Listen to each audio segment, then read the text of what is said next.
namanya fase. Kalau tem di SD ada 3 fase. Fase A, fase B, fase C. Itu kalau di SD. Kalau fase A dia kelas 1 sampai kelas 2. Kalau di fase B itu kelas 3 sampai kelas 4.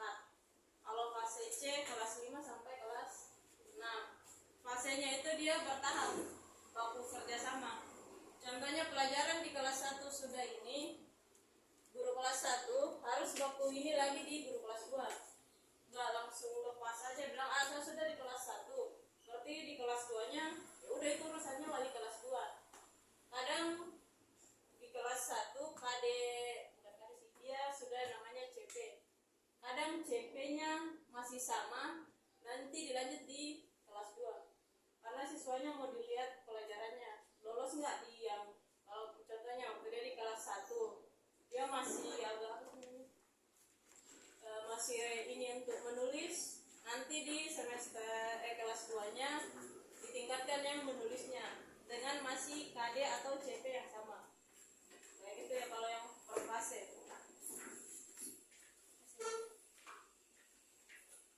Terus di kurikulum Merdeka ada 5 prinsipnya. Yang pertama kemandirian. Kemandirian dalam pembelajaran bukan berarti kasih tinggal aja itu siswa. Gurunya pergi dimanapun, di kantor, siswanya udah siswa sendiri deh yang cari, enggak. Tapi contohnya kayak guru cuma buang kayak kasih dia materi, guru tetap di kelas perhatikan siswanya betul nggak bisa kerjasama, gotong royong, bisa mandiri, bisa kreatif. Itu yang dibilang prinsipnya. Terus semuanya berpusat ke siswa. Terus pengembangan kompetensi, fleksibilitas, integritas, nilai-nilai kehidupan.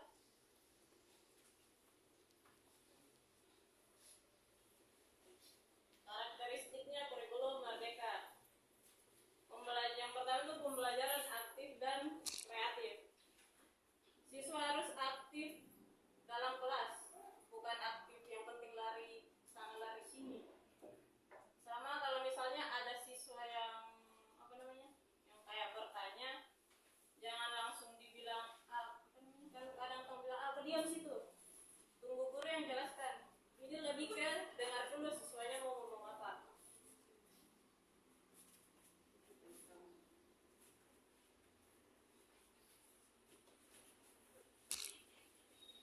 Terus penilaiannya harus autentik.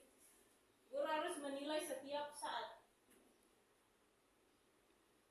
Terus pendekatannya multidisiplin. Setiap pelajaran apapun yang diajarkan harus ajarkan ke siswa namanya disiplin. Entah disiplin dari segi waktu belajar sama disiplin kayak tugas. Terus kolaborasi dan partisipasi. Kolaborasi dan partisipasi, siswa dengan guru berkolaborasi, dua-duanya harus sama-sama aktif partisipasi.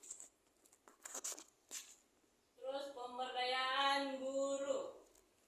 Di sini ibu punya wali kelas, punya kuasa, tapi bukan kuasa dibilang suka-suka wali kelas, enggak. Pemberdayaannya ini guru bebas menentukan proses pembelajarannya kayak mana. Contohnya kayak bilang guru, asal semalas dalam kelas deh, dan dalam kelas terus. Bisa guru bawa di luar, tapi dengan catatan perhatikan keselamatannya siswa.